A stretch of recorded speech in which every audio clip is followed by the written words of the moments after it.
Everyone, welcome to my channel. अगर आप हमारे चैनल पे नए हैं तो प्लीज़ हमारे चैनल को सब्सक्राइब कीजिए। सब्सक्राइब करने के बाद इसके साइड में जो बेल आइकन है उस पर प्रेस कीजिए। यहाँ आपको ऑल का ऑप्शन मिलेगा, उस पर सेलेक्ट कीजिए सो दैट हमारे नए वीडियोस की अपडेट आपको मिलती रहेगी। हमारे वीडियोस देखने के बाद उन्हें लाइक कीजिए, शेयर कीजिए सभी के साथ। शेयर करने के बाद प्लीज़ नीचे जाके कमेंट करके बताइए कि आपको हमारे वीडियोस कैसे लगे। Thank you so much. Very good morning, students. Welcome to our YouTube channel of Bright English School. Myself Animesh Jain, and today I am going to take some very interesting topic about the citizenship part 2. In last part we have studied about the election card or the Aadhaar card where the government is providing to us as a citizenship. Okay, so now every person living in India is not a citizen. Out of these people, most are Indians and some are foreigners, students. So however, in India so many people are living, but some are the citizen of India and some are the foreigners. Okay, so means we can't say that all are the citizen of India. They all are getting the citizenship of India. Maybe they are foreigner, so they are getting the citizenship of the foreign country. So many people come to India from other countries and stay for some time.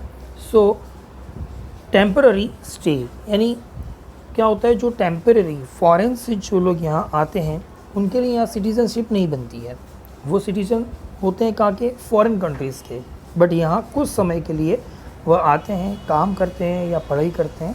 So they do not have the right to vote but participate as a candidate in election, hold government post और enjoy other rights. So therefore they are not called Indian citizens. Students, अगर मान लो कोई दूसरी country से हमारे country में अगर आता है तो उसे ना तो वोट करने का परमिशन है, ना ही इलेक्शन में खड़े होने का परमिशन है, ना ही कोई गवर्नमेंट जॉब कर सकते हैं. Why? Because they are not a citizen of India. They are the citizen of the other country. Okay, so they are not given the rights. So they are citizens for their own countries.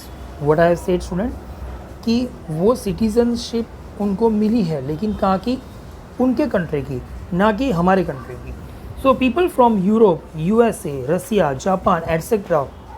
come to India to study, to visit or to work in various industrial sectors. So students, so many peoples जो है Europe है, USA, रसिया, Japan, वहाँ से जो है दूसरे country से हमारे इंडिया में आते हैं. बट क्यों आते हैं?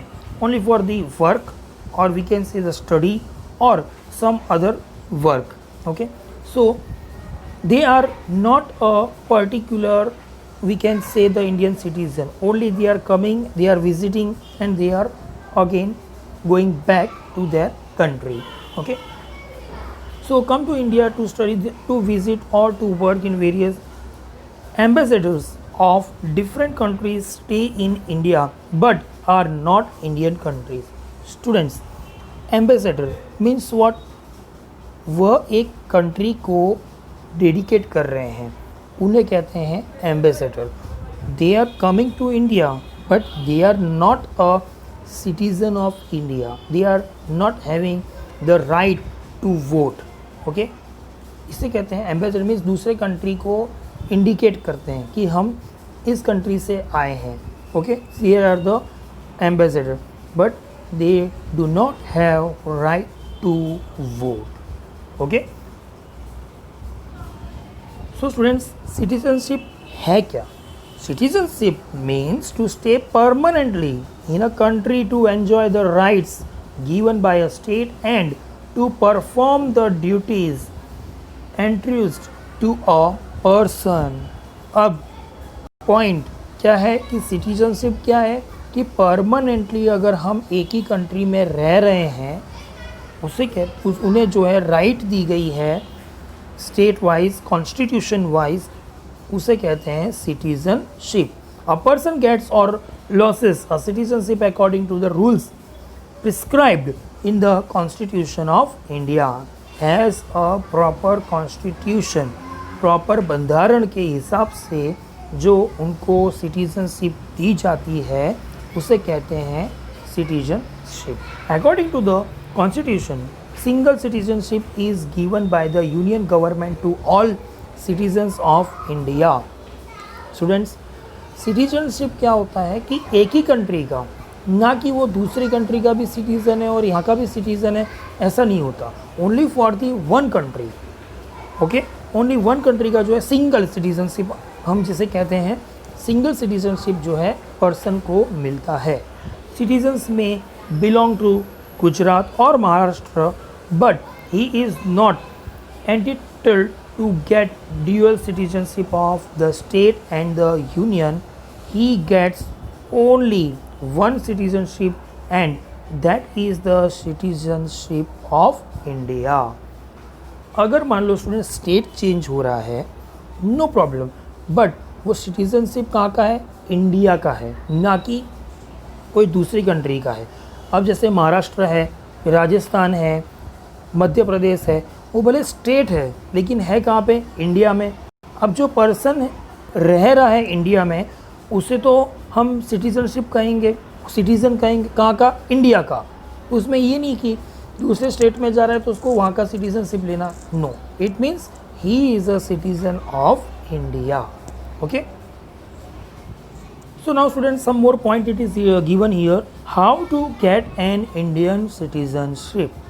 So there are 4 ways to getting an Indian citizenship: by birth, by law, by registration and by being a resident for a definite time period. Okay, ये 4 कैटेगरी वाइज हमें जो है सिटीजनशिप दी जाती है. फर्स्ट है बाय बर्थ. बाय बर्थ, आप अगर इंडिया में हो, इंडिया में आपका बर्थ हुआ तो as a you are a Indian citizen.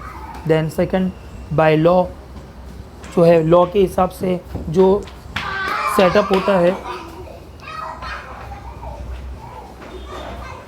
जो सेटअप होता है उसे कहते हैं लॉ के हिसाब से वो एक सिटीजनशिप माना जाता है. Then by registration and registration, और जो है रजिस्ट्रेशन करा जाता है as a proper Indian citizenship के लिए.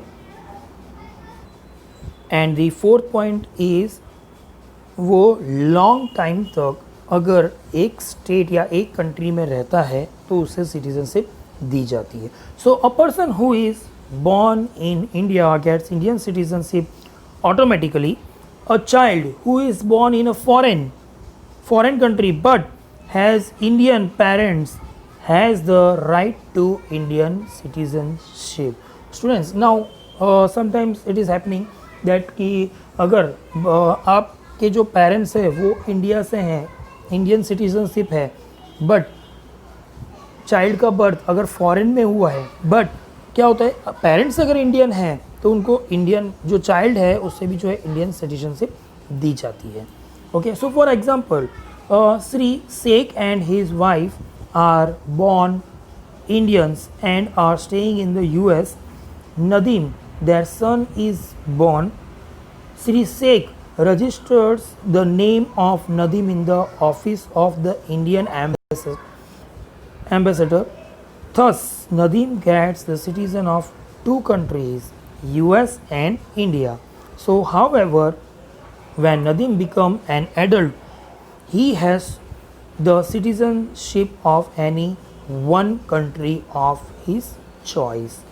Here students एक एग्जाम्पल दिया है, एक पेरेंट्स हैं श्री शेख और उनकी वाइफ, वो उनका जो है उनके जो लड़के का बर्थ हुआ कहाँ पे, यूएस में. Okay, staying in the US. Nadeem, their son is born. जो बच्चा है वो छोटा है बट उनके जो पेरेंट्स हैं वो बेसिकली इंडियन है और यूएस में वो यूएस के एम्बेसडर हैं, तो बच्चे को दोनों की सिटीज़नशिप दी जाएगी। अगर बच्चा मान लो कि अगर 18 इयर्स का हो जाता है, उसके बाद उसे चॉइस दी जाती है कि कोई भी एक सिटीज़नशिप उसको एक्सेप्ट करना है, यानी क्या, या वो यूएस का सिटीज़नशिप एक्सेप्ट करे या फिर इंडिया का, उसके चॉइस के ऊपर। So being born to Indian parents is a very natural way of acquiring Indian citizenship. Even foreigners can acquire Indian citizenship by applying to the government of India after a very long stay. However, there are some candidates. Now, to surrender the citizenship of the foreign country at the time of application through जो है हम application देना रहता है कि हमारा जो है चाइल्ड का को जो है सिटीजनशिप कहाँ की देनी है।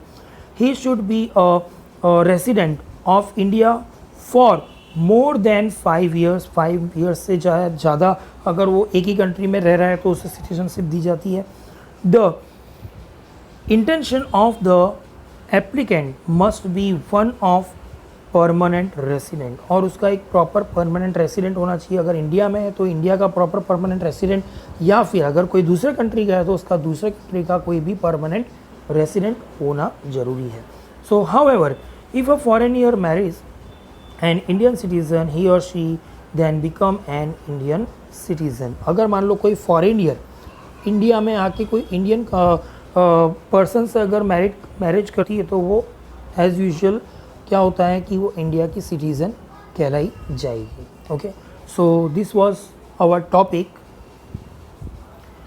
About the citizenship of standard 6th. So later on some more we will study. So just stay tuned and thank you for watching this video. Thank you.